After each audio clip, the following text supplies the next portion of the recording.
하나님 나라 복음을 살아가는 매일의 동행. 오늘 말씀은 열왕기상 2장 26절부터 35절의 말씀입니다. 왕이 제사장 아비아달에게 이르되 내 고향 아나도스로 가라. 너는 마땅히 죽을 자이로되 내가 내 아버지 다윗 앞에서 주 여호와의 궤를 메었고 또 내 아버지가 모든 환난을 받을 때에 너도 환난을 받았은즉 내가 오늘 너를 죽이지 아니하노라 하고 아비아달을 쫓아내어 여호와의 제사장 직분을 파면하니 여호와께서 실로에서 엘리의 집에 대하여 하신 말씀을 응하게 함이더라. 그 소문이 요압에게 들리매 그가 여호와의 장막으로 도망하여 제단 뿔을 잡으니 이는 그가 다윗을 떠나 압살롬을 따르지 아니하였으나 아도니아를 따랐음이더라. 어떤 사람이 솔로몬 왕에게 아뢰되 요압이 여호와의 장막으로 도망하여 제단 곁에 있나이다. 솔로몬이 여호야다의 아들 브나야를 보내며 이르되 너는 가서 그를 치라. 브나야가 여호와의 장막에 이르러 그에게 이르되 왕께서 나오라 하시느니라. 그가 대답하되 아니라 내가 여기서 죽겠노라. 브나야가 돌아가서 왕께 아뢰어 이르되 요압이 이리이리 내게 대답하더이다. 왕이 이르되 그의 말과 같이 하여 그를 죽여 묻으라. 요압이 까닭없이 흘린 피를 나와 내 아버지의 집에서 내가 제하리라. 여호와께서 요압의 피를 그의 머리로 돌려보내실 것은 그가 자기보다 의롭고 선한 두 사람을 쳤음이니 곧 이스라엘 군사령관 넬의 아들 아브넬과 유다 군사령관 예델의 아들 아마사를 칼로 죽였음이라.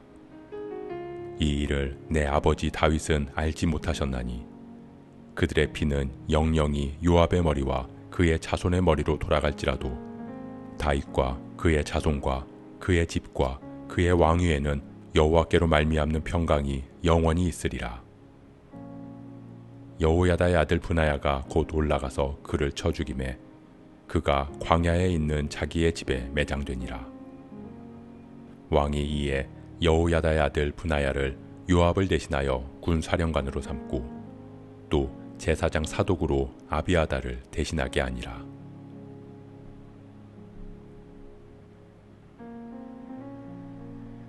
솔로몬은 아도니아를 처형했습니다. 그리고 그를 따랐던 제사장 아비아달을 파면하고 군대 장관 요압을 처형합니다.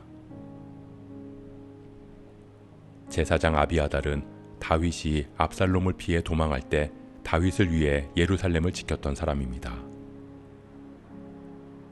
다윗 시대에 다윗 왕에 충성하는 제사장이었습니다. 그런 그가 하나님의 뜻을 분별하지 못하고 아도니아를 왕으로 세우는 일에 함께했던 것입니다. 그는 다윗 왕과 함께하며 그리고 압살롬의 반란을 겪으면서 왕이 세워지고 패해지는 일들이 어떤 것인지를 보고 느꼈을 것입니다. 그런 자기의 그 경험을 의지해서 아도니아를 왕으로 세우는 일이 맞다고 생각했습니다. 하지만 하나님의 뜻은 경험과 상황과 노하우에 있지 않았습니다.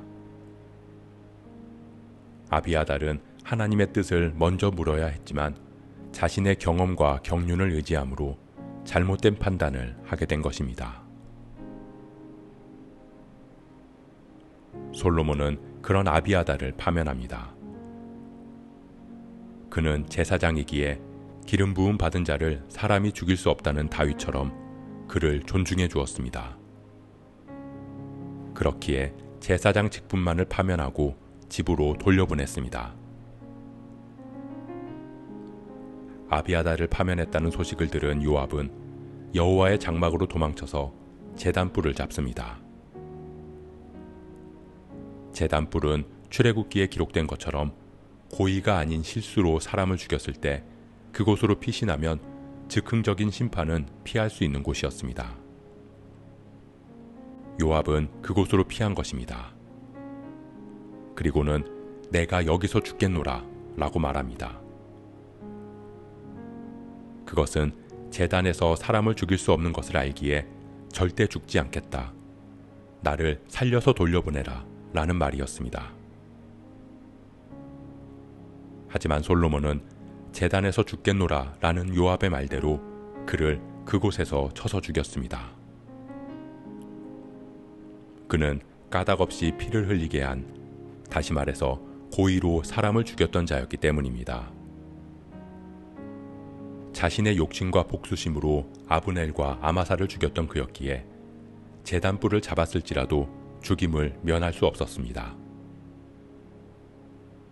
그렇게 솔로몬은 아도니아를 따랐던 종교와 군사 지도자를 정리하며 개혁을 단행했습니다. 사랑하는 성도 여러분, 아비아달은 다윗 왕의 신뢰를 받던, 그렇게 하나님께 쓰임받던 제사장이었습니다. 하지만 그런 그도 연륜이 쌓이면서 하나님이 아닌 자신의 경험을 의지할 때 하나님의 뜻을 분별하지 못했습니다. 잘못된 판단으로 하나님의 뜻을 거스르는 일을 하게 되었습니다. 그렇기에 우리는 늘 하나님의 뜻을 분별해야 합니다. 내가 경험하고 내가 살아왔던 어제의 하나님으로 오늘의 하나님의 뜻을 판단하는 것이 아니라 날마다 하나님의 인도하심을 구할 수 있어야 합니다. 또한 요압처럼 자신의 죄를 종교적인 행위로 씻어낼 수 있다고 생각하는 것이 아니라 하나님의 용서를 받은 사람으로서 그 용서받은 은혜로 인해 마땅히 잘못한 사람에게도 용서를 빌고 정당한 죄의 대가를 치를 수 있어야 합니다. 그것이 하나님의 뜻대로 살아가는 그리스도인의 모습입니다.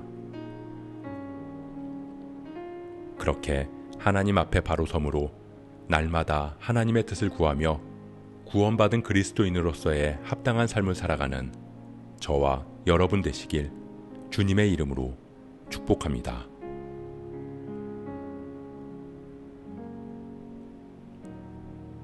오늘 말씀 묵상하면서 기도함으로 마음에 새기겠습니다. 이전의 신앙의 경험으로 오늘을 인도하시는 하나님을 놓치지 않는 우리가 되게 하옵소서. 매일매일 아침마다 새로운 하나님의 뜻을 분별하게 하시고 우리의 신앙이 늘 하나님께로 향하게 하옵소서. 신앙이라는 이름으로 우리의 죄를 덮지 않게 하시고 하나님의 용서를 받은 우리가 사람들 사이에서도 그 은혜에 합당한 삶을 살아가게 하옵소서. 그렇게 하나님 기뻐하시는 그리스도인으로 빚어지는 우리 되게 하옵소서. 이 모든 말씀 우리를 사랑하시는 예수 그리스도의 이름으로 기도합니다.